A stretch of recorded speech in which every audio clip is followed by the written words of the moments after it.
அனைவருக்கும் வணக்கம். நாம் இந்த வீடியோவில் சிபில் ஸ்கோரை எப்படி கால்குலேட் பண்ணுறாங்க, அது எப்படி நம்ம ஹவுசிங் லோனோட இன்ட்ரெஸ்ட்டை அஃபெக்ட் பண்ணும், ஹவுசிங் லோனுக்கு குறைவான வட்டியை பெறுவது எப்படி, அதுக்கு என்ன செய்ய வேண்டும் அப்படிங்கிறத பார்க்க போகிறோம். இந்த வீடியோவை பார்க்குறதுக்கு முன்னாடி ஹவுசிங் லோன் சம்மந்தமாக ஆல்ரெடி 4 வீடியோக்களை இந்த சேனலில் போட்டிருக்கோம். அந்த வீடியோக்களையும் பாருங்கள். உங்களுக்கு எங்களோட வீடியோக்கள் பிடிச்சிருந்தா லைக் பண்ணுங்கள். உங்கள் லோன் சம்பந்தமான எந்த விதமான டவுட்டுகளையும் எங்களுக்கு கமெண்ட் பண்ணுங்கள். அதுக்கு கண்டிப்பாக ரெஸ்பாண்ட் பண்ணுவோம்.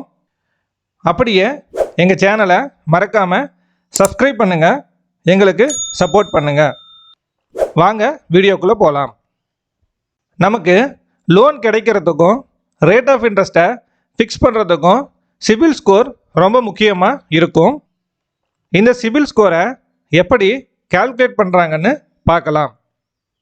சிபில் ஸ்கோர் ரேஞ்ச் ஆனது 300லேருந்து 900 வரைக்கும் இருக்கும்.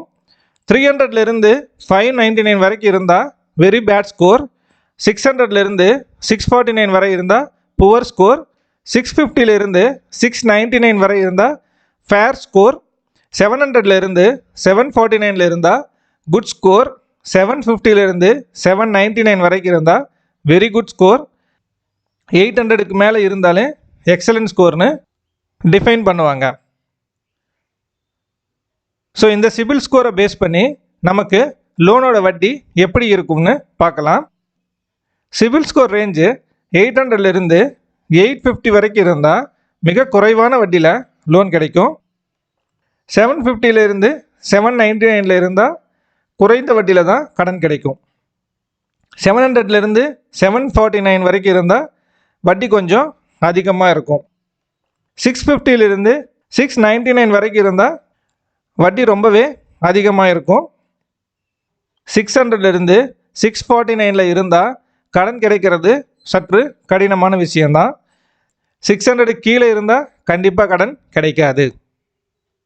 நம்மளுடைய சிபில் ஸ்கோரை கால்குலேட் பண்ணுறதுக்கு இங்கே நம்ம சொல்லியிருக்க இந்த 4 காரணிகள் தான் ரொம்ப முக்கியம். First repayment history. லாஸ்ட் 36 மாதத்தில் நம்மளுடைய பழைய லோன்களை எப்படி க்ளோஸ் பண்ணியிருக்கோம், இருக்கிற லோன்களை எப்படி கட்டிகிட்டு இருக்கோம், புதுசாக என்ன கடன்களை வாங்கியிருக்கோம் அப்படிங்கிறத பொறுத்து தான் நம்மளுடைய சிபில் ஸ்கோர் ஃபிக்ஸ் பண்ணுவாங்க. Second loan type. நம்மளுடைய லோன்ஸை 2 பார்ட்டாக பிரிக்கலாம். செக்யூர்டு லோன்ஸ், அன்செக்யூர்டு லோன்ஸ்னு. Housing loan, gold loan, vehicle loan இதெல்லாம் செக்யூர்டு லோனாக வரும். Personal loan, consumer loan, credit card இதெல்லாம் அன்செக்யூர்டு லோனாக வரும். நம்மளுடைய லோன் மிக்சர் எப்படி இருக்குது அப்படிங்கிறத பொறுத்தும் நம்ம ஸ்கோர் ஃபிக்ஸ் பண்ணுவாங்க. பொதுவாக செக்யூர்டு லோனும் அன்செக்யூர்டு லோனும் ஈக்குவலாக இருக்கிற மாதிரி பார்த்துக்கிறது நல்லது. மூணாவதாக லோன் என்கொயரி. அடிக்கடி லோன் என்கொயரி செய்யக்கூடாது. ஒவ்வொரு முறையும் லோன் என்கொயரி பண்ணும்போது பேங்க்கில் சிபில் ரிப்போர்ட்டை ஜென்ரேட் பண்ணுவாங்க. இது நம்மளுடைய ஸ்கோரை அஃபெக்ட் பண்ணும். நாலாவதாக limit utilization ratio. Credit card மாதிரியான ரிவால்விங் கிரெடிட்ஸை எந்த அளவுக்கு யூட்டிலைஸ் பண்ணுறோம் அப்படிங்கிறத பொறுத்தும் நம்மளுடைய ஸ்கோரானது ஃபிக்ஸ் பண்ணுவாங்க. ஸோ இந்த 4 பெராமீட்டரும் தான் நம்மளுடைய ஸ்கோரை ஃபிக்ஸ் பண்ணுறதுக்கு ரொம்ப முக்கியமாக இருக்கும். ஸோ இந்த சிபில் ஸ்கோர் நம்மளுடைய ஹவுசிங் லோன் இன்ட்ரெஸ்ட்டை எப்படி அஃபெக்ட் பண்ணோம்னு இங்கே பார்க்கலாம். இந்த டேபிளில் ஒரு பிஎஸ்பி பேங்கோட இன்ட்ரெஸ்ட் ரேட் சார்ட்டை கொடுத்துருக்கோம்.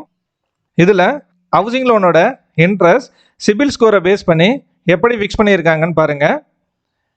சிபில் ஸ்கோர் 800க்கு மேலே இருந்தால் 8.35%, 750லேருந்து 800க்குள்ளே இருந்தால் 8.5% ஃபிக்ஸ் பண்ணியிருக்காங்க. இதுவே சிபில் ஸ்கோர் 700லேருந்து 750க்குள்ளே இருந்தால் 9.25%, அதுக்கு கீழே இருந்தால் 9.5லேருந்து 10.75% வரைக்கும் ஃபிக்ஸ் பண்ணியிருக்காங்க. ஸோ சிபில் ஸ்கோர் அதிகமாக இருந்தால் நம்முடைய லோனோட இன்ட்ரெஸ்ட் கம்மியாகவும், சிபில் ஸ்கோர் குறைவாக இருந்தால் நமக்கு அதிகமான வட்டியில் தான் கடன் கிடைக்கும். சிபில் ஸ்கோர் அதிகமாக இருந்தால் நீங்கள் சரியான நேரத்தில் உங்களுடைய தவணைகளை திருப்பி செலுத்திடுவீங்கன்னு பேங்க்கால் நம்பப்படுவீங்க. உங்களுடைய ரிஸ்க் ரேட்டிங்கும் கம்மியாக இருக்கும். அதனால் உங்களுக்கு குறைவான வட்டியில் லோன் கிடைக்கும்.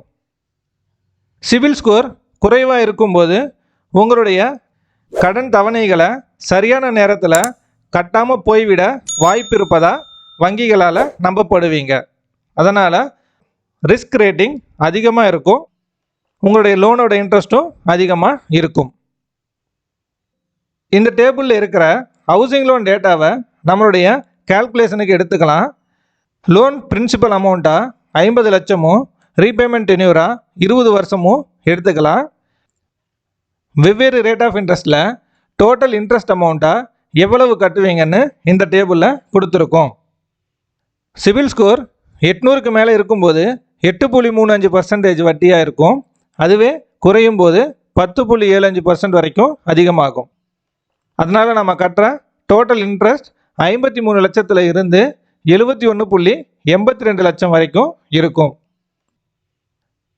உங்களுடைய சிபில் ஸ்கோர் 750லிருந்து 800க்குள்ளே இருந்தால் நீங்கள் 1.13 லேக்ஸ் அதிகமாக இன்ட்ரெஸ்ட் கட்ட வேண்டியிருக்கும். அதுவே உங்களுடைய சிபில் ஸ்கோர் 700லிருந்து 750க்குள்ளே இருந்தால் 6.9 லேக்ஸ் இன்ட்ரெஸ்ட் அதிகமாக கட்ட வேண்டியிருக்கும். உங்கள் சிபில் ஸ்கோர் 650லிருந்து 699 வரைக்கும் இருந்தால் 8.85 லேக்ஸ் அதிகமாக கட்ட வேண்டியிருக்கும். 600லிருந்து 649க்குள்ளே இருந்தால் 14.79 லேக்ஸ் அதிகமாக வட்டி கட்ட வேண்டியிருக்கும். அதுக்கு கீழே இருந்துச்சுன்னா 18.82 லேக்ஸ் இன்ட்ரெஸ்ட் கட்ட வேண்டி வரும். ஸோ பொதுவாக சிபில் ஸ்கோர் 650 கீழே இருந்தாலே நமக்கு லோன் கிடைக்கிறதுக்கு வாய்ப்பு இல்லை. ஸோ ஒரு வீடு கட்டவோ வாங்கவோ நீங்கள் முடிவு பண்ண உடனேயே உங்களுடைய சிபில் ஸ்கோரை செக் பண்ணிவிடுங்க. ஏன்னா ஒரு ப்ராப்பர்ட்டியை செலக்ட் பண்ணி அட்வான்ஸ் கொடுத்து அப்ரூவல் இபி கனெக்ஷன் எல்லாம் வாங்கி நாம் வீடு கட்டுறதுக்கு ஸ்டார்ட் பண்ணுறதுக்கு 6லிருந்து 12 மாதம் வரைக்கும் டைம் எடுத்துக்கும். ஸோ அதுக்குள்ளே உங்களுடைய சிபில் ஸ்கோரில் ஏதாவது பிரச்சனைகள் இருந்தால் அதை சரி பண்ணுறதுக்கு நாம் முயற்சி பண்ணலாம். உங்கள் சிபில் ஸ்கோர் 750க்கு மேலே இருந்தால் அதை அப்படியே மெயின்டைன் பண்ணுங்கள்.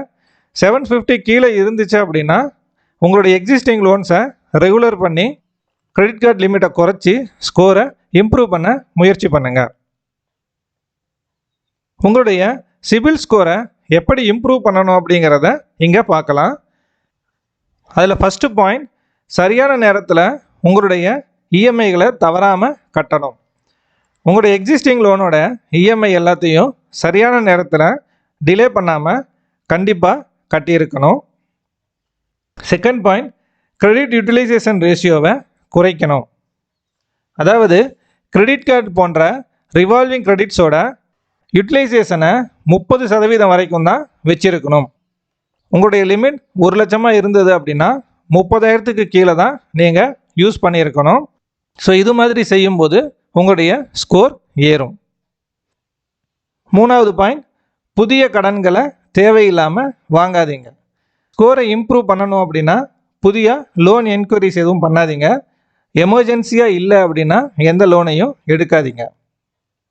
நாலாவது point, mixture of credit limits. Secured மற்றும் அன்செக்யூர்ட் லோனோடைய மிக்சர் ஈக்குவலாக இருக்கிற மாதிரி பார்த்துக்கங்க. அன்செக்யூர்ட் லோன்ஸை அதிகமாக வாங்காதீங்க. வெவ்வேறு டைப்பான லோன் இருக்கிற மாதிரியும் பார்த்துக்கங்க. அஞ்சாவது பாயிண்ட், நம்மளுடைய ரிப்போர்ட்டில் நம்ம வாங்காத லோன்ஸ் ஏதாவது ரெஃப்ளெக்ட் ஆகியிருக்கான்னு செக் பண்ணுங்கள். இது மாதிரி டிஸ்பியூட்டட் லோன்ஸ் ஏதாவது இருந்தால் அதை சிபில் போர்ட்டலில் கம்ப்ளைண்ட்ஸ் ரைஸ் பண்ணி அதை உங்கள் ரிப்போர்ட்டிலிருந்து ரிமூவ் பண்ணுறதுக்கான முயற்சிகளை எடுங்க. ஆறாவது பாயிண்ட், கிரெடிட் கார்டு லிமிட்டை இன்க்ரீஸ் பண்ணுறது மூலமாக நம்மளுடைய கிரெடிட் யூட்டிலைசேஷன் ரேஷியோவை நம்மளால் இம்ப்ரூவ் பண்ண முடியும். லிமிட்டை இன்க்ரீஸ் பண்ணிக்கங்க, ஆனால் அந்த லிமிட்டை யூட்டிலைஸ் பண்ணாதீங்க. இதனால் உங்களுடைய கிரெடிட் யூட்டிலைசேஷன் ரேஷியோ குறையும், சிபில் ஸ்கோர் ஏறும். ஸோ இதெல்லாம் முறையாக ஒரு 6லிருந்து 12 மாதங்கள் நீங்கள் செய்தீங்க அப்படின்னா உங்களுடைய சிபில் ஸ்கோரில் நல்ல இம்ப்ரூவ்மெண்ட்ஸ் இருக்க வாய்ப்பு இருக்குது. இது இல்லாமல் இன்னொரு ஐடியாவும் இருக்குது. பேங்க்கில் கோல்டு லோனை வாங்குறது மூலியமாக நம்ம சிபில் ஸ்கோரை இம்ப்ரூவ் பண்ணலாம். கோல்டு லோனுடைய டென்யூர் பொதுவாக 12 மாதங்கள் கொடுப்பாங்க. அந்த 12 மாதங்கள் வரைக்கும் அந்த லோனுடைய இன்ட்ரெஸ்ட்டையோ பிரின்சிபலையோ கட்ட வேண்டிய டிமாண்ட் எதுவும் ரைஸ் பண்ண மாட்டாங்க. கோல்டு லோனில் மாதம் மாதம் நீங்கள் ஒரு குறிப்பிட்ட தொகையை கட்டிக்கிட்டே வரதுனால ரீபேமெண்ட் ஹிஸ்ட்ரியும் நல்லா ஹெல்த்தியாக இருக்கும். அதனால் உங்களுடைய லோனும் டென்யூருக்குள்ளே க்ளோஸ் ஆகும், சிபில் ஸ்கோரும் இம்ப்ரூவ் ஆகும். ஹவுசிங் லோன் வாங்கணும்னு முடிவு பண்ணிட்டீங்க அப்படின்னா கண்டிப்பாக சிபில் ஸ்கோரை ஆரம்பத்திலேயே செக் பண்ணிடுங்க. அதை இம்ப்ரூவ் பண்ணிவிட்டு குறைவான வட்டியில் லோன் வாங்குறதுக்கு முயற்சி பண்ணுங்கள். இதோட இந்த வீடியோவை முடிச்சுக்கலாம். உங்களுக்கு இந்த வீடியோ பிடிச்சிருந்தா மறக்காமல் லைக் பண்ணுங்கள். உங்களுடைய சந்தேகங்களை கமெண்ட்டில் கேளுங்க, நாங்கள் கண்டிப்பாக ரெஸ்பாண்ட் பண்ணுவோம். எங்கள் சேனலை மறக்காமல் சப்ஸ்கிரைப் பண்ணுங்கள். உங்கள் ஃப்ரெண்ட்ஸ் அண்ட் ரிலேட்டிவ்க்கு ஷேர் பண்ணுங்கள். நன்றி, வணக்கம்.